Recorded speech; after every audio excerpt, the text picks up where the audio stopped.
Bismillahirrahmanirrahim. Assalamualaikum warahmatullahi wabarakatuh.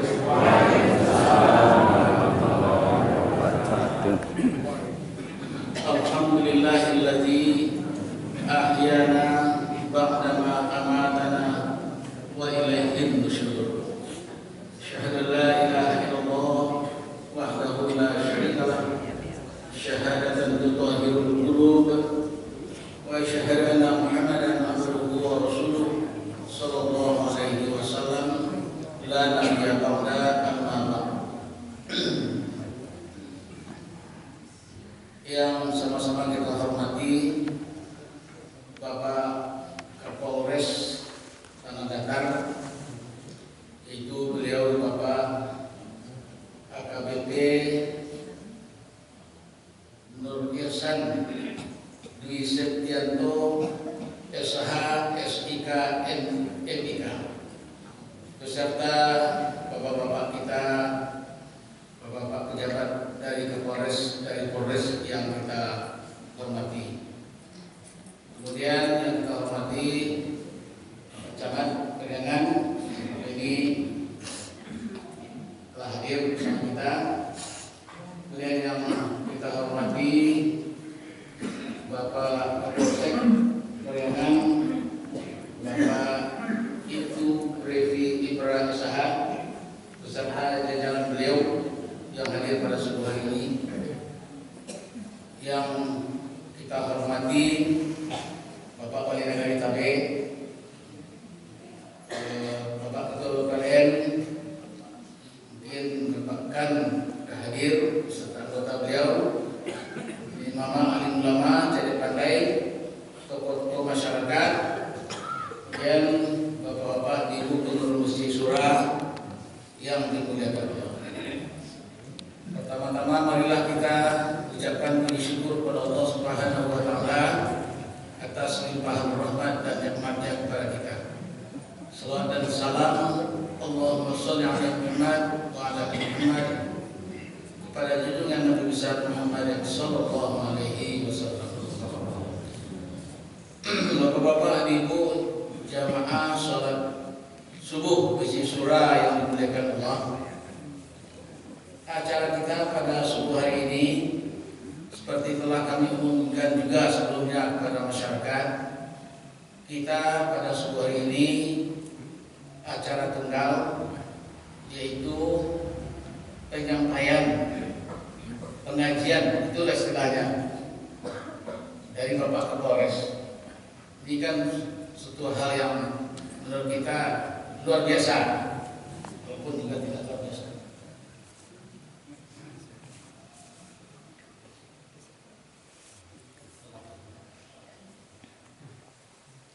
Jadi bapak dan ibu yang banyak yang di bagian pintu tuh mohon ke depan gitu ya. Depan. Mohon agak masuk ke depan gitu ya. Bapak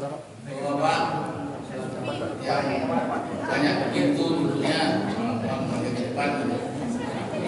Ini juga yang bagian belakang biar agak apa pada saat saya berbagi dengan bapak. Itu harapan dari Pak Presiden kita. Kita lanjutkan acara kita pada subuh hari ini mendengarkan pengajian, itulah istilahnya, dari Bapak Kapolres Tanah Datar. Di kedatangan beliau pada subuh hari ini lebih kepada sebagai seorang ustadz atau buya, tapi tentu tidak terlepas daripada kehadiran beliau sebagai Kapolres. Jadi beliau nanti pertama tentu akan silaturahmi dengan kita, memperkenalkan diri beliau kepada kita, dan beliau menyampaikan pengajiannya, dan terakhir nanti kita akan menyampaikan tugas-tugas beliau kepada kita masyarakat Tanah Datar. Dan acara kita sebutan tidak kita adakan pada subuh hari ini karena kita terbatas waktu. Beliau tadi menyampaikan kepada saya sebelum jam 7:30 beliau sudah harus berada di kantor nanti. Dalam Bapak dan Ibu yang dihormati, untuk lebih hikmahnya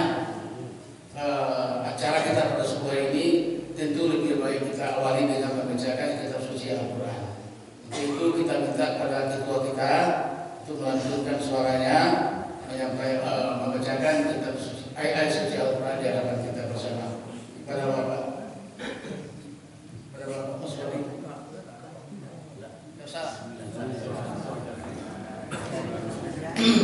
Baiklah Bapak dan Ibu, sebelum Bapak Kapolres kita buka acara kita ini dengan membacakan Bismillahirrahmanirrahim. Pada yang terhormat Bapak Kapolres Dadar, Bapak Nur Ihsan, kita persilakan dengan segala hormat.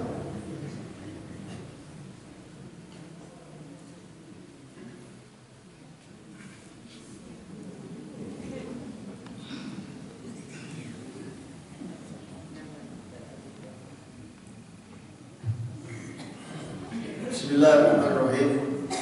Assalamualaikum warahmatullahi wabarakatuh. Innal hamdalillah nahmaduhu wa nasta'inuhu wa nastaghfiruh wa na'udzu billahi min shururi anfusina wa min sayyiati a'malina. May yahdihillahu fala mudilla lahu wa may yudlil fala hadiya lahu. Asyhadu an la ilaha illallah wa asyhadu anna Muhammadan abduhu wa rasuluh. Allahumma shalli ala sayyidina Muhammad wa ala ali sayyidina Muhammad.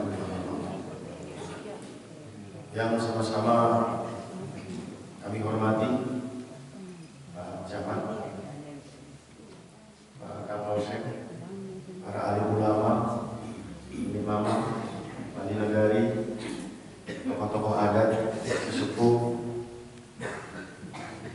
kepala BPN, terus ikut baca apa?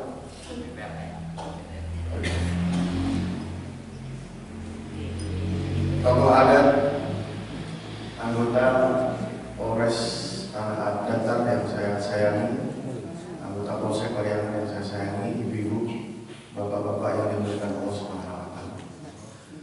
Yang pertama dan utama pasti kita selaku hamba yang beriman kepada Allah Subhanahu wa Ta'ala, tidak ada kata yang lebih tepat selain kita ini bersyukur kepada Allah Subhanahu wa Ta'ala. Apalagi kita dijadikan sebagai orang yang beriman, Bapak Ibu. Kenapa?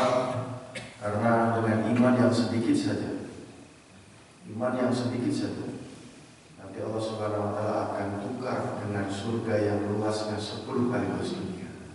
Jadi nanti jadi kontraktor di surga, jadi kontraktor.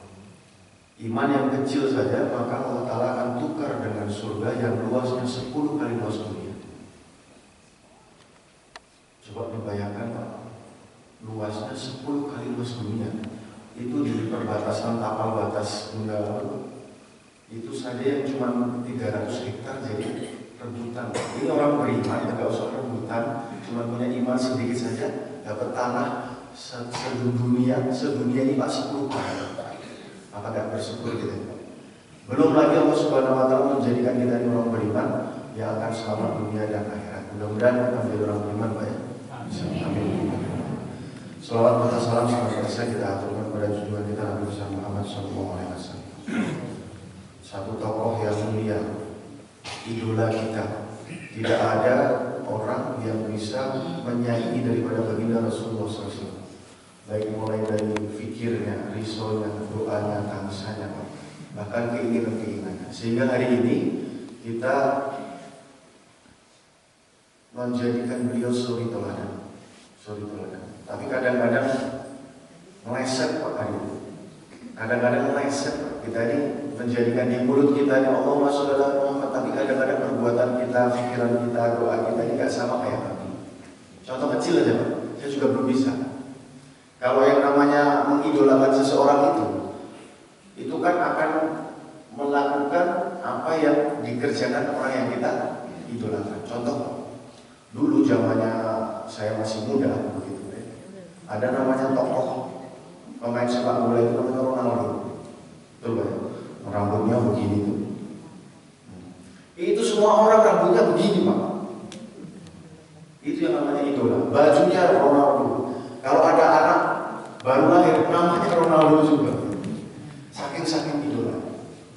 Nah ini kadang-kadang hari ini Bapak Ibu yang mulia, kita punya idola namanya baginda Rasulullah SAW, tapi kadang-kadang kita belum mengidolakan 100%, baru di mulut saja. Apa contohnya? Contohnya Pak, mohon maaf, Nabi itu hari-hari doanya gitu. Allahumma ahyini miskinan. Ya Allah, hidupkan saya dalam keadaan miskin. Siapa katakan Pak yang berani doa ini Pak? Lalu doa Nabi, Allahumma ahyini miskinan wa amitni miskinan, dan matikan saya dalam keadaan miskin ya Allah, dan hidupkan saya bersama dengan orang miskin. Makanya doanya Nabi, ya arhamar rahimin, ya arhamar rahimin, ya rahimal masakin. Karena Nabi tahu Allah itu paling sayang dengan orang miskin. Insya Allah saya miskin Pak. Gak ada yang berani Pak. Tapi mudah-mudahan semangat beliau Bapak Ibu yang mulia, semangat beliau untuk selalu memikirkan ini umat akan ada di dalam jiwa kita, terspesial kepada yang hadir pada pagi hari ini. Amin Allahumma amin. Bapak Ibu yang mulia, sebenarnya bukan ceramah Pak. Saya datang ke sini kata atas undangan beliau Pak Syafruddin, dan kami hanya mau berbagi fikir, berbagi kerisauan. Kenapa? Soalnya hari ini kita semua sedang tidak dalam keadaan baik-baik saja. Kita semua tidak dalam keadaan baik-baik saja. Kenapa Bu? Hari Senin kemarin, hari Selasa, saya dan seluruh Kapolres di seluruh Sumbar ini diundang oleh Pak Kapolda. Mungkin sudah ada berita bahwa kemarin hari Selasa diungkapkan selama 4 bulan terakhir, maka sudah ada 495 pengedar narkoba yang ditangkap. 495. Polresta Datang selama 1 minggu terakhir mengamankan dan menangkap 3 orang tersangka. 3 orang tersangka dengan barang bukti 11 kg ganja. Saya tanya Pak sama kemarin Pak Hasan narkoba saya, Pak Hasan, kalau 11 kg ganja ini kalau dipakai rame-rame, nano-nano gitu, asiknya rame-rame Pak ya, nano-nano, itu kira-kira bisa dipakai buat berapa orang? Beliau sampaikan 1 kota Batu Sangkar. 1 kota Batu Sangkar. Dan lebih ajaibnya lagi Bapak Ibu yang mulia, 2 di antara 3 orang ini pernah melakukan perbuatan serupa di tahun 2017. Dan 1 orang di antara mereka yang umurnya 50 tahun itu dia yang bersangkutan menjual kepada anak-anak.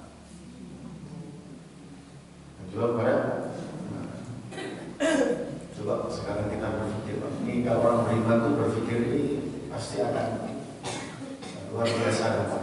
Kita kan orang beriman bisa apa ya? Karena kata Nabi, barang siapa yang dia modal materi dari rumah ke masjid, masjid ke rumah, maka saksikan dia orang beriman. Insya Allah kita semua jadi orang beriman ya. Coba kita bayangkan Pak, 1 kota Batu Sangkar, 3 orang, bagaimana yang 495? Maka sehingga belum berbicara masalah gangguan kamtipmas yang lain, geng motor, LGBT, pencurian, perampokan. Ini Pak Kasat Reskrim saya sedang sampai Pekanbaru ngejar maling motor.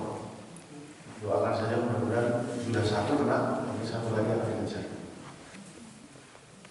Jadi ini penyakit-penyakit seperti ini, apalagi terutama narkoba tadi sangat merusak.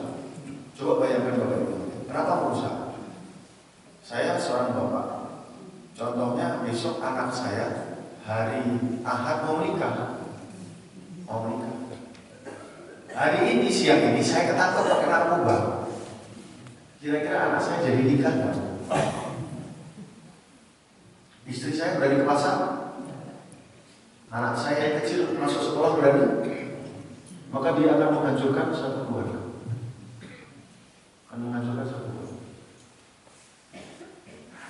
Dan mohon maaf sekali, bukan untuk membuka aib sekali lagi, Pak Camat, para tokoh adat, saudari kita, anak kemenakan kita yang kemarin mohon maaf sekali, cinta itu, bapaknya di mana? Di mana? Sehingga dia bergaul secara bebas, sehingga akhirnya saya tanya bapaknya di mana?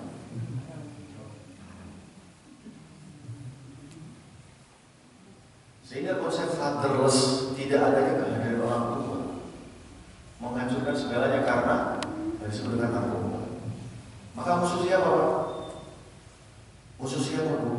Bukan hanya musuh polisi, ini hulu, ini hilir. Polisi hanya bermain di hilir, tangkap. Jangan dikira Bapak Ibu yang mulia, dengan adanya saya tangkap 3 orang kemarin dalam waktu 1 minggu, saya senang, saya bangga, tidak. Karena ini pasti akan menghancurkan 3 buah keluarga. Dan belum ada penelitian yang sangat signifikan kalau orang ditangkap kemudian dilepas kembali bebas, akhirnya tobat itu bahkan tidak bisa dilakukan. Yang terjadi seperti tadi yang saya sampaikan, 2017 melakukan, 2024 tertangkap, 2025 ketangkap kembali. Tidak ada bertobat. Terus ini masalah siapa, Pak? Maka secara pribadi saya bersyukur pada Allah Subhanahu Wa Taala, saya masuk ke dalam satu daerah di mana falsafahnya sungguh sangat luar biasa. Ada yang kajian di secara besar di kita. Kita bertanggung jawab kepada anak dan kemenakan. Ini kayaknya Pak, keajaiban dunia nomor 23 Pak. Adanya cuma di Minang, adanya cuma di sini. Namun hari ini karena ketidakpedulian kita semua, itu falsafah semakin lama semakin hilang. Kemarin kami bertemu dengan mahasiswa. Mereka juga sebenarnya punya keinginan Pak, bagaimana bom atau budaya. Mereka sudah merisaukan Pak, bagaimana caranya Pak, nanti kami minta fasilitasi supaya itu menjadi pendidikan di taraf sekolah dasar. Itu pikiran yang luar biasa Pak. Karena mereka juga, saya bagi pikir seperti ini, ternyata mereka juga memiliki keinginan. Nah Bapak Ibu yang dimuliakan Allah Subhanahu Wa Taala, saking besarnya masalah hari ini, bukan hanya sekedar masalah kamtipmas. Ujung-ujungnya bukan hanya sekedar masalah kamtipmas. Memang perkara ini di hulunya seperti itu, hilirnya kami hanya seperti ini, bisa nangkap. Tapi jangan dikira dengan nangkap seperti itu kami secara pribadi senang, tidak. Karena apa? Justru akan menambah masalah bagi terutama keluarga yang ada di dalam tahanan. Jangan dipikir enak di dalam tahanan, enggak ya. Maka Bapak yang mulia, hari ini kalau bisa kita analogikan, sebenarnya sudah ada kerusakan yang sangat masif terhadap hati-hati manusia. Masalahnya sih hatinya yang rusak. Niat dan kesempatan untuk melakukan kejahatan ataupun yang disebut dengan keagamaan sebagai maksiat itu karena hati yang rusak. Nabi SAW sampaikan dalam satu tubuh manusia terdapat segumpal daging. Apabila daging itu baik, maka seluruhnya akan baik. Apabila itu buruk, maka seluruhnya akan sepakat ya. Jadi adanya kejahatan itu karena rusaknya hati. Adanya kejahatan karena rusaknya hati. Itu saja sebenarnya kuncinya. Maka Bapak Ibu itu sekarang menjadi PR kita sama-sama, bukan hanya PR polisi, bukan hanya PR Pak Camat, bukan hanya PR Pak Lurah, bukan hanya PR Wali Nagari, bukan hanya PR yang imam, tapi setiap orang yang dia memiliki iman, mereka memiliki tanggung jawab untuk bagaimana memperbaiki kondisi hati setiap manusia. Bapak Ibu yang mulia, dulu pernah ada satu kondisi di mana hati manusia itu dalam keadaan sak bobrok-bobroknya. Dalam keadaan kondisi hati manusia bobrok sekali. Zaman apa itu Pak? Zaman apa? Zaman jahiliyah. Sekarang pertanyaannya, apakah jahiliyah itu bodoh? Tidak. Kalau ada orang mengatakan Pak, zaman jahiliyah zaman kebodohan, saya secara pribadi tidak sepakat. Karena zaman kejahilian itu Bapak Ibu, zaman kejahilian adalah yang disebut orang jahil itu tahu tapi sengaja. Tahu tapi sengaja. Ada tembok warna putih habis dicat sama tukang cat. Tembok Pemda atau tembok kecamatan. Tiba-tiba orang datang bawa pilok, semprot, enak aja begitu. Coba kalau kita tanya, Dek, ini tembok putih ini, kamu pikir ini boleh dicoret-coret nggak? Seenaknya. Dia bilang, nggak boleh. Tahu dia, tetapi karena jahil maka sengaja. Ada anak SD nggak suka perutnya ditusuk-tusuk begitu, ditusuk-tusuk sama temannya Pak. Akhirnya marah karena nggak tahu dipukul. Kalau ditanya kamu tahu nggak teman kamu itu nggak suka begini-begini kan? Tahu Pak. Tapi karena dia jahil maka dilakukan perkara itu sehingga dia dari hukum. Jahil itu bukan bodoh, tapi jahil itu tahu tapi sengaja. Dulu zaman jahiliyah mereka tahu ada Allah yang satu di atas langit, tapi karena mereka jahil mereka membuat 360 berhala di sekitar Ka'bah. Bapak Ibu bayangkan kalau Bapak Ibu pergi umroh, pergi haji, di sekitar Ka'bah itu ada 360 berhala. Setelah mereka tawaf di milik Tuhan yang di atas langit, mereka tawaf di milik Tuhan yang di bawah bumi yang sebanyak 360 berhala. Tahu tapi sengaja. Nah hari ini masyarakat kita, umat kita ini, rekan-rekan kita, saudara kita dalam keadaan jahil. Tapi bukan salah mereka, salah saya. Yang hari ini kita tidak bisa diam saja, tidak bisa. Tidak bisa diam saja. Karena apa? Kejahilan itu harus dirubah. Maka solusi terbaik untuk mengatasi masalah kamtipmas ini adalah yang bisa mengatasinya adalah orang-orang beriman. Syukur-syukur polisinya beriman, syukur-syukur wali negaranya beriman, syukur-syukur Pak Camatnya beriman, syukur-syukur ibu penggerak PKK-nya beriman, syukur-syukur masyarakat warganya beriman. Label iman itu mutlak. Jadi Pak Bu, nanti kalau ada polisi, dengar ini polisi tanah datar. Kalau bednya di sini Polres tanah datar, nggak sholat, pukul aja kepala mereka aku. Kata Pak Kapolres sebenarnya kalau Bapak nggak masuk masjid, suruh pukul kepala. Kalau melawan Pak bilang sama saya. Shalom ya. Polisi tanah datar, Polsek Polres kalau ada azan berkumandang nggak sholat kecuali dalam dinas Pak ya. Kecuali dinas lagi ada kecelakaan yang butuh segera, nanti dia bisa dimasuk. Tapi kalau masih nggak ada kesibukan, kalau nggak sholat, pukul aja kepala. Saya ikhlas. Supaya apa? Menjadi polisi yang beriman. Soalnya kalau sudah semuanya beriman, masalah selesai Bapak Ibu. Maka hari ini yang Allah Subhanahu Wa Taala, hari ini bagaimana caranya? Kan begitu. Yang bisa menyelesaikan masalah orang beriman sekarang bagaimana caranya mencetak orang beriman? Kan begitu pertanyaan. Bagaimana caranya mencetak orang beriman? Maka mencetak orang beriman satu-satunya cara adalah seperti caranya Nabi mencetak para sahabat menjadi orang beriman. Gak usah pakai museum, gak usah pakai seminar, gak usah pakai penelitian. Caranya Nabi membuat sahabat beriman itu kita ambil, kita copy, kita paste. Selesai, gak usah pakai tulisan panjang-panjang. Bagaimana caranya? Kembalikan mereka ke masjid. Maka kami mengangkat tema, kalau dulu Buya Hamka mengatakan robohnya surau kami mengangkat tema kembali ke surau kami. PR kita adalah bagaimana sholat subuh berjamaah sama seperti sholat Jumat. Atau kalau mau realnya, sholat subuh kita bagaimana caranya? Di setiap masjid di tanah datar ini, sholat subuhnya seperti sholat hari raya Idul Adha. Kalau Idul Fitri Pak, kalau di Jakarta banyak yang pulang kampung. Kalau sholat Jumat banyak musafir. Tapi kalau sholat Idul Adha, insya Allah semuanya asli penghuni situ, betul Pak? Maka target kita adalah bagaimana kembali ke surau kami dengan bayangan, dengan target kasar, bagaimana setiap masjid di negara kita, setiap masjid di tanah datar ini sholat subuhnya sama seperti sholat Idul Adha. Dan itu perlu sebuah kerja. Kenapa harus kembali ke masjid? Karena memperbaiki hati. Kenapa harus ke masjid? Pak, kenapa harus dikumpulkan di mana kita beli arahan segala macam bisa? Enggak bisa. Saya punya motor merek Yamaha Mio rusak. Yang pas dibawa ke bengkel mana? Bengkel tukang jahit? Nggak bisa. Nggak bisa. Karena motor berarti dibawa ke bengkel motor. Dibawa ke bengkel mobil bisa? Nggak bisa. Dibawa ke bengkel motor. Apakah saya bisa bawa ke bengkel motor Honda? Nggak bisa, karena motor saya Yamaha. Apakah saya bisa bawa ke bengkel Yamaha, tapi Yamahanya Yamaha manual, motor manual?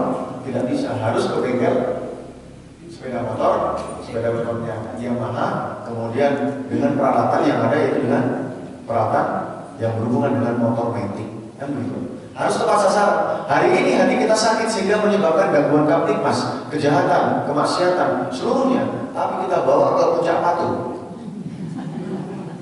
Kita bawa ke pinggir laut. Selesai itu masalah hati? Tidak. Maka kita bawa ke mana?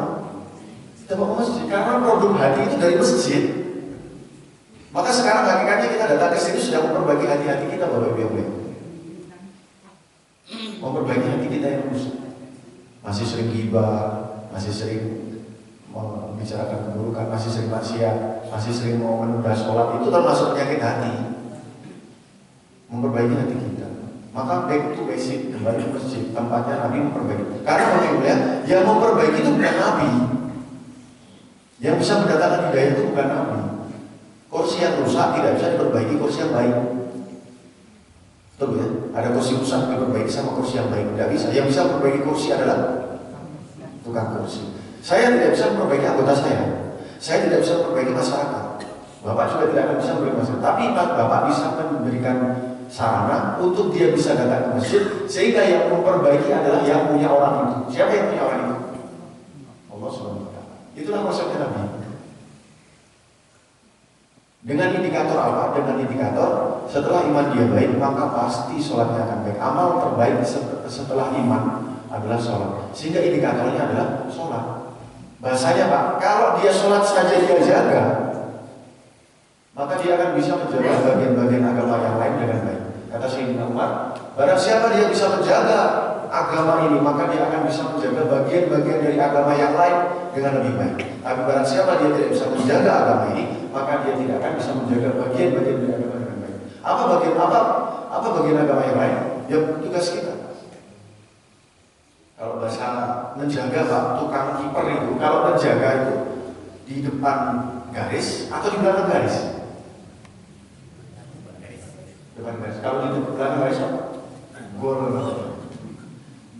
Gol bahaya orang Indonesia. Jadi kalau menjaga sholat saja sudah hal yang sangat susah Bu. Jadi ketika azan berkumandang, bagaimana 100% laki-laki balik masuk dalam masjid? Nggak ada yang masuk, itu aja sudah susah Pak. Masuk aja masih alhamdulillah. Tapi bagaimana targetnya seperti itu? Itu namanya menjaga sholat. Dia akan bisa menjaga. Kalau dalam bahasa kedinasan saya Pak, mohon maaf nih, saya dulunya sama Pak Bupati atau Pak Presiden jam 7 pagi. Kira-kira datanya saya jam berapa Pak? Jam 7 kurang 5, nggak bisa. Atau jam 7 pas, nggak bisa. Protokoler mengatakan 2 jam sebelumnya Bapak sudah harus di istana. Betul Pak ya? Betul. Itu protokoler. Bagaimana yang mengundang kita ini yang ngasih kuping, yang ngasih nyawa, yang ngasih telinga, yang ngasih mulut, yang ngasih kesehatan, yang ngasih rezeki, kita diundang tapi nggak datang. Bapak saja, ibu saja punya anak dipanggil, nak datang ke sini, nak datang ke sini, nggak datang pun dipanggil 5 kali. Ibu bilang apa? Dasar anak setan kamu. Saking marahnya begitu Bu ya, kalau di Jakarta banyak sekali, tapi mudah-mudahan berubah. Nah kita, masyarakat kita, negara kita, satu tanah datar kita dipanggil sama Allah nggak datang, apa yang terjadi? Allah marah, dikasih golongan untuk Allah. Walau alal qura amana wa taqaw la fatahna alaihim barakatin minas sama'i wal ardh. Kalau seandainya satu kampung dia beriman dan bertakwa kepada Allah, maka akan kami bukakan pintu keberkahan dari langit dan pintu keberkahan dari bumi. Kenapa pintu keberkahan tertutup? Malah jadi bencana karena iman dan takwa tidak ada, karena dipanggil tidak datang. Itulah konsepnya Nabi, itulah sekarang Nabi diajarkan langsung oleh Allah. Maka cara terbaik untuk memperbaiki situasi tidak lain tidak bukan adalah bagaimana kembali ke surga. Tidak ada cara lain, tidak bisa dibawa kemana-mana. Dan tidak usah baca panjang simposium seminar. Caranya Nabi kita copy, kita pasang, selesai. Apakah ini tanggung jawab Ustaz saja? Tidak. Tanggung jawab ulama? Tidak. Tanggung jawab dari Pak Sama? Tidak. Semua orang beriman. Kenapa semuanya harus bertanggung jawab? Bapak, Ibu, ini kita kumpul sama-sama di sini. Tiba-tiba ada 10 orang duduk di sini menghadap kepada Pak Camat, menghadap kepada Ketua DKM. Pak Ketua DKM, Pak Camat, saya mau minta izin. Mau minta izin apa Mas?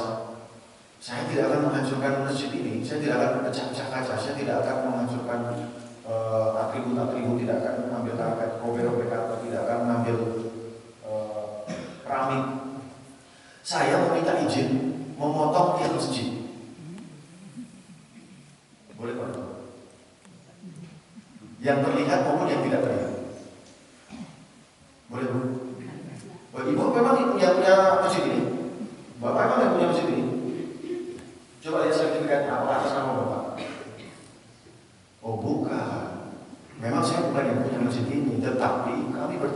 atas berdiri kokohnya masjid ini. Betul? Karena ini adalah tempat kami berkumpul, tempat kami bermusyawarah, tempat kami beribadah kepada Allah SWT. Betul? Betul Pak ya? Dan tidak diizinkan mau yang masjid. Karena dengan pemahaman ketika tiangnya terpotong apa yang terjadi? Roboh ini. Nah sekarang Nabi SAW sabdakan, barang siapa dia sholat, dia menegakkan tiang agama. Barang siapa dia tidak sholat, dia merobohkan tiang agama. Hari ini berapa orang yang tidak sholat? Dan kita diam saja. Pak, kalau masalah sholat Pak, nafsi gitu. Saya mereka. Saya yang penting anak saya sholat, istri saya sholat, saya sendiri sholat. Orang lain tidak sholat, urusan dia dengan Tuhan dia. Tidak akan selesai masalah hati. Dan Nabi tidak berpikir demikian. Kalau dulu Nabi berpikir yang penting saya sudah Islam, maka hari ini kita menyembah batu, boy. Nenek moyang kita orang Majapahit. Betul ya? Menyembah batu. Tapi karena berpikir, maka sekarang hari ini kita menjadi orang beriman. Maka tidak bisa dipikirkan sendiri Pak hal ini. Yang bisa memikirkan, yang bisa mengatasi adalah setiap orang beriman. Bagaimana caranya? Kembalikan mereka ke masjid. Hari ini masjid segini besar Pak. Tapi kalau nggak ada Kapolres, nggak ada undangan Pak Camat, nggak ada undangan Wali Nagari, mungkin sepertinya nggak tahu berapa jumlahnya. Betul Pak ya? Padahal masjidnya besar. Setiap hari subuh, setiap hari ya. Sudah sampai kurban belum? Sudah sampai seperti hari raya itu kurban belum? Kalau sudah, cuman harus dipikirkan juga masjid yang lain. Saya terima data dari Kasabintan saya Pak, di Tanah Datar ada 452 masjid. Jadi kalau satu hari satu masjid, 1 tahun saya di sini. Muter-muter di Tanah Datar. Maka Bapak Ibu ya, bagaimana caranya mengembalikan mereka ke masjid? Mereka dalam keadaan seperti apa sih sebenarnya? Karena hatinya rusak. Bukan tuli telinganya karena tidak mendengar azan, bukan. Tetapi yang tuli, bukan buta tidak bisa melihat masjid yang begitu megah seperti ini. Alhamdulillah. Bukan buta matanya, tetapi yang buta. Bayangkan kalau itu anak kita, kemenakan kita yang buta, kan begitu. Bagaimana cara menolongnya? Ada orang buta, ada orang tuli, duduk di tengah rel kereta api. Apa yang kita lakukan? Sebagai seseorang yang normal beriman, apa yang dilakukan? Menolong, ya Pak ya. Ditolong nggak Pak? Caranya bagaimana? Dikirim WA, dipinggirkan, ditepok-tepok ini nggak bisa ya? Baik, awas, sebentar lagi kereta lewat. Yang ada Bapak Ibu yang mulia, kalau buat seperti itu, Bapak sudah tahu ada orang buta sama tuh di tengah rel kereta api, dikirim WhatsApp dalam grup. Mohon Bapak yang ada di dalam kereta api, tidak bisa, karena buta dan tuli. Apalagi di foto-kotakan yang ada, Bapak dibilang sama orang, Bapak gila, itu orang buta sama tuli. Bagaimana cara terbaik? Cara terbaiknya adalah tidak usah banyak omong, datang kepada dia, pegang tangannya, dielus-elus punggungnya, ditarik pelan-pelan. Begitu ya? Itu cara terbaik. Maka Bapak Ibu ya, untuk mengembalikan setiap orang menjadi beriman kembali kepada Allah, masuk ke dalam masjid, tidak ada cara lain kecuali dengan caranya Nabi, yaitu door to door. Bawa dia ke masjid. Kira-kira seperti itu. Ini ada bapak-bapak katakanlah 100 orang. Maka kalau satu orang membawa satu orang, maka besok jadi berapa?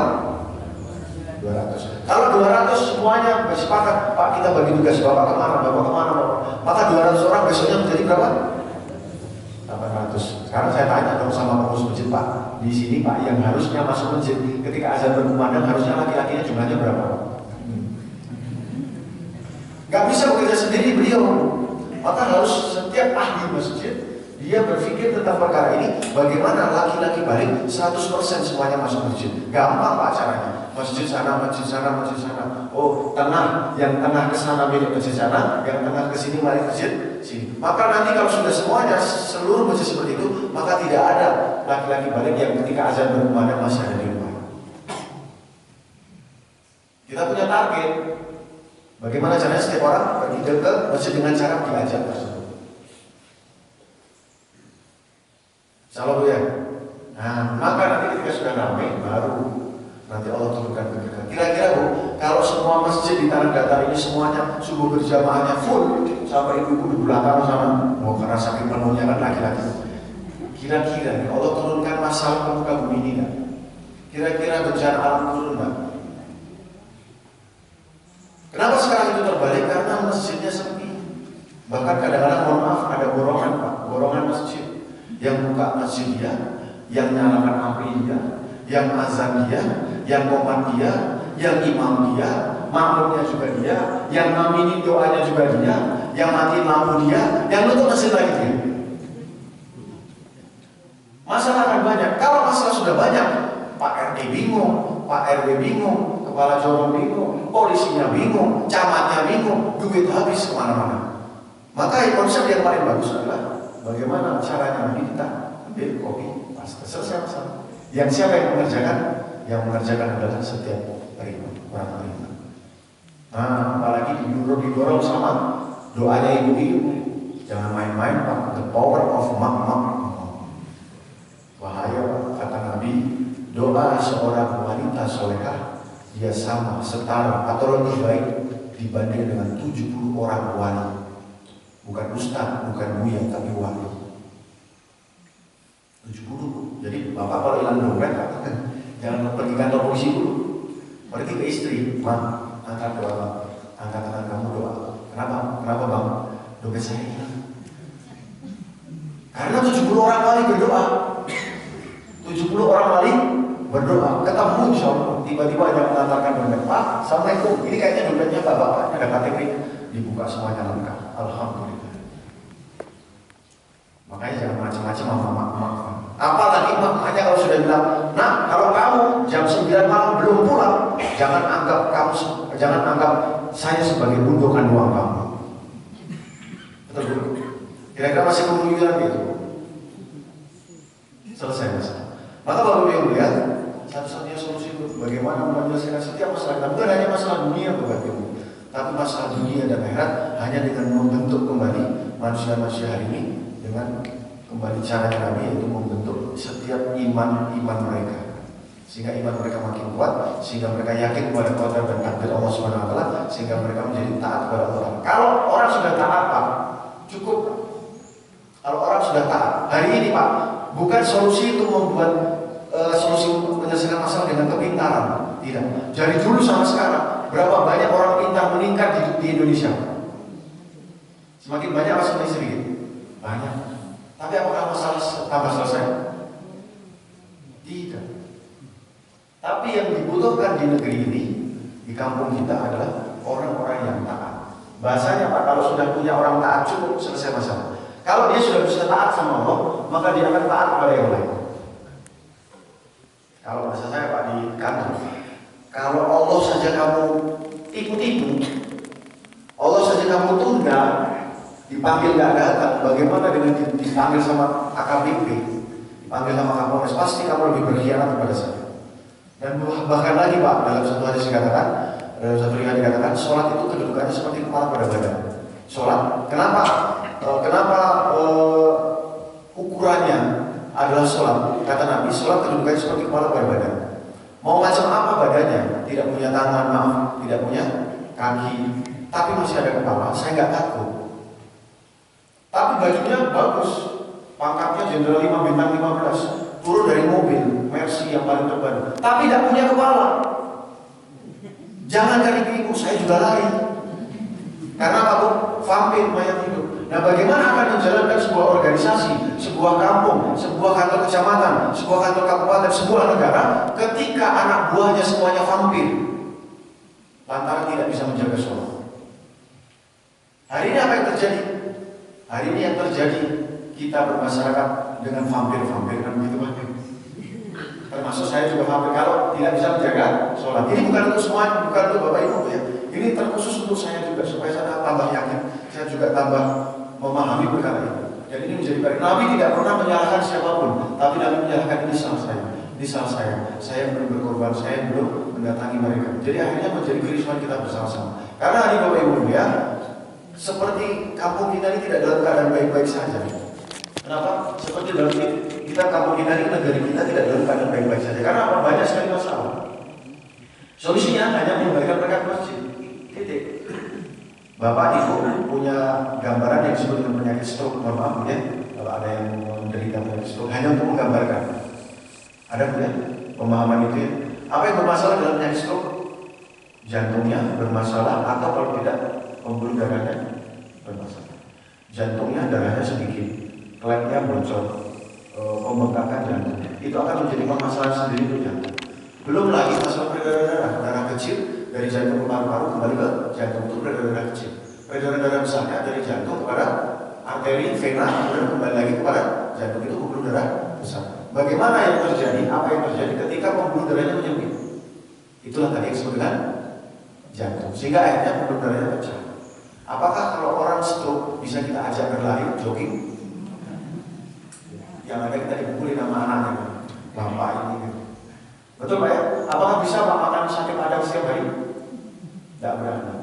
Karena stroke. Bapak Ibu yang mulia, kata Nabi, masjid adalah jantungnya kampung. Masjid adalah jantung. Kenapa harus memperhatikan masjid? Karena hari ini masjid-masjid di daerah kita ini Pak, darahnya sedikit. Siapa darahnya? Bapak Ibu sekalian. Darahnya sedikit. Dan aliran darahnya siapa? Aliran darahnya apa?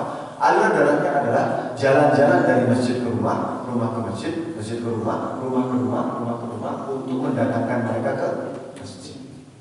Jantungnya bermasalah, darahnya sedikit, aliran darahnya macet dan sedikit karena tidak banyak orang yang pergi ke masjid. Maka kampung itu menjadi kampung yang stroke. Apa yang terjadi ketika sebuah kampung stroke? Anak-anak bunuh orang tua, LGBT, narkoba, bapak kawin dengan anak kandungnya, pencurian dalam keluarga. Kemarin Pak ada dikatakan, Pak ternyata Pak yang kemarin bapak tangkap itu tetangga jorong saya.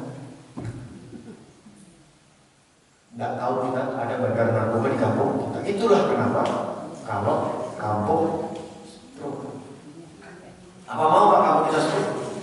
Maka bagaimana caranya? Kembalikan darahnya, kembalikan alat aliran darahnya ke dalam aliran darahnya tersebut. Kembalikan setiap orang beriman kembali ke masjid. Mungkin itu Bapak Ibu yang mulia yang bisa saya sampaikan. Bukan ceramah baru, tetapi sedikit memberikan kerisauan bagaimana caranya. Mungkin nanti kita akan sedikit bermusyawarah caranya bagaimana sih supaya langsung. Apakah saya kirim pasukan saya ke sini nginep 3 hari, nginep 5 hari, nginep 2 hari, nginep 1 hari, nanti kita dorong. Karena dorong sistem adalah cara terbaik. Pak, mari ke masjid Pak, sambil kita sholat asar. Pak, mari ke masjid Pak, sambil kita sholat zuhur. Pak, mari ke masjid sambil kita sholat isya. Terus begitu. Bapak nanti ada pertentangan Pak. Jangankan hari ini Bapak Ibu, jangankan hari ini Bapak Ibu. Dulu saja Nabi ditentang karena hukumnya akan ada pertentangan pasti. Karena akan ada tipe orang empat tipe orang abu-abu Bapak Ibu. Yang pertama Abu Bakar, kalau diajak langsung mau. Yang terakhir kalau diajak langsung mau. Tipenya Abu Bakar itu kalau diajak langsung mau. Kata ulama, kata Ustaz, ketika Nabi mendatangi Abu Bakar, maka Abu Bakar dikatakan tidak memakai pikiran, langsung setuju pada Nabi SAW. Langsung mengucapkan syahadat. Tipe Abu Bakar hari ini diajak, dia bilang, ayo Pak ke masjid, sebentar kita sholat zuhur. Alhamdulillah, untung ada yang mengingatkan. Ayo. Dia jalan sama-sama. Yang nomor 2, Abu Sufyan. Siapa Abu Sufyan? Orang yang panglima perangnya orang kafir, tapi masuk Islam pada akhirnya ketika mendekati peristiwa Futuh Mekah, mengucapkan syahadat.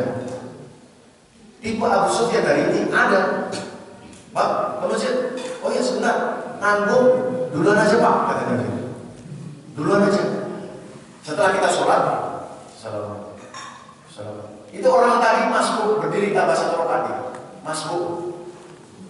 Ada dia di masjid. Itu tipe orang yang seperti Abu Sufyan. Yang nomor 3, Abu Thalib. Dia ajak berkali-kali sama Nabi, tidak juga masuk Islam.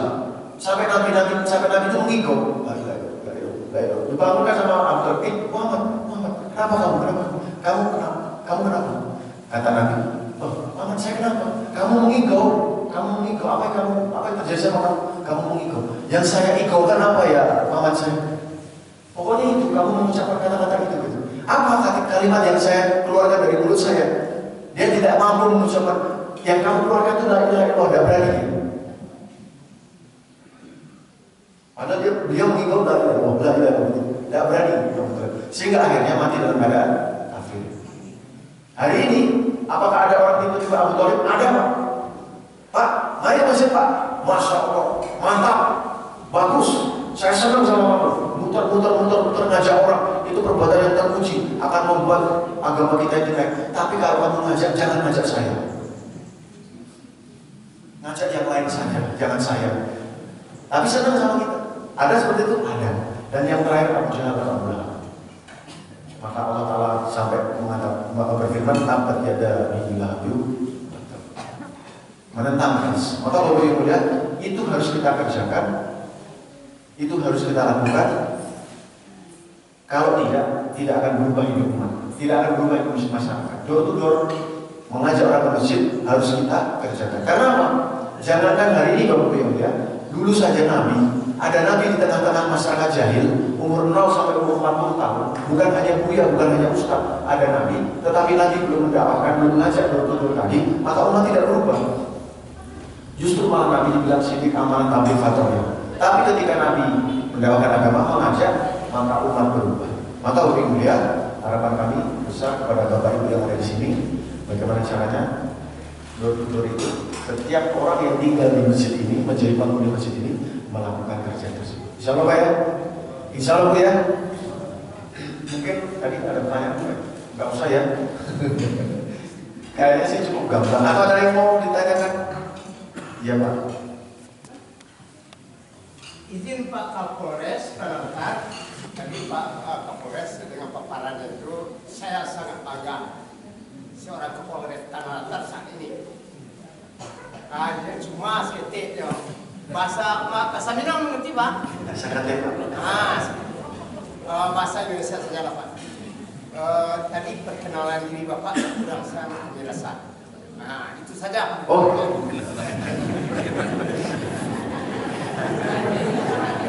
Saya udah deg-degan nih Pak, udah deg-degan saya. Atau bisa barangkali Bapak sudah menikah belum gitu ya? Baik Bapak, terima kasih. Saya nama Nur Ihsan, sebenarnya bilang sama beliau Pak Ketua. Nur Ihsan, saya asal dari Jawa Tengah. Saya lahir di satu desa namanya Ambarawa. Ambarawa itu terkenal dengan pertempuran Ambarawa. Bapak saya seorang tentara pangkat terakhir L2, kelelawar kedua gitu. Jadi sekarang alhamdulillah Bapak saya sudah ada di dalam tanah. Saya minta doa kepada Bapak Ibu sekalian, mudah-mudahan Bapak saya ini menjadi diluaskan umurnya gitu ya. Baru meninggal Oktober kemarin dan sekarang saya bawa ibu saya. Ibu saya seorang guru SD, sekarang ada di rumah, saya bawa ibu saya karena kata senior saya Pak, bawa itu senjatanya bukan ini, tapi senjatanya saya adalah orang tua. Karena tadi Bu, doanya tidak ada hijab dengan langit. Anak saya 3, yang paling kecil masih umur 2 tahun setengah, jadi saya masih punya bayi, seorang perempuan, yang laki-laki perempuan.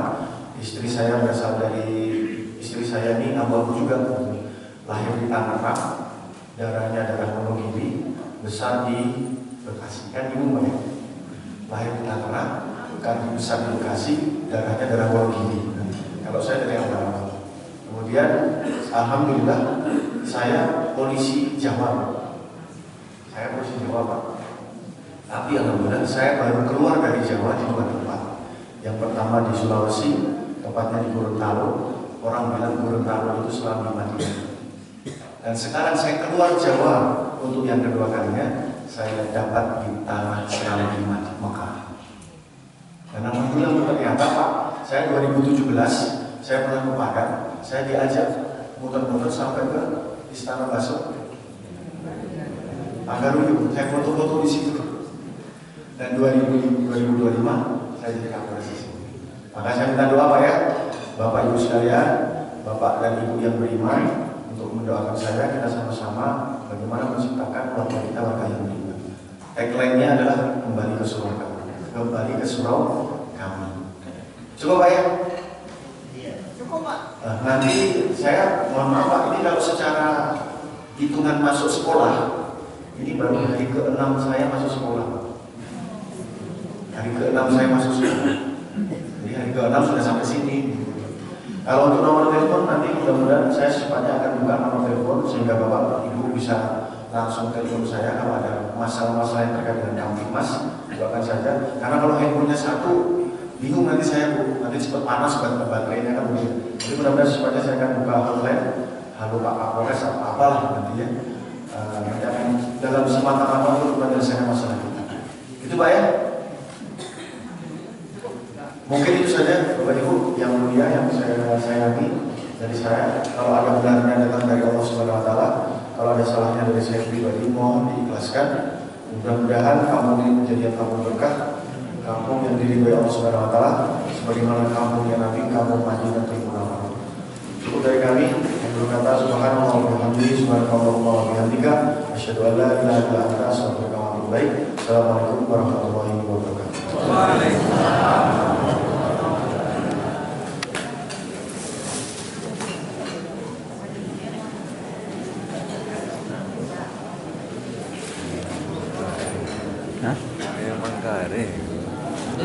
Bisa jam ini Bapak-bapak, ibu-ibu, mohon kalau ada yang pulang ya, kalau pengurus masjid menyediakan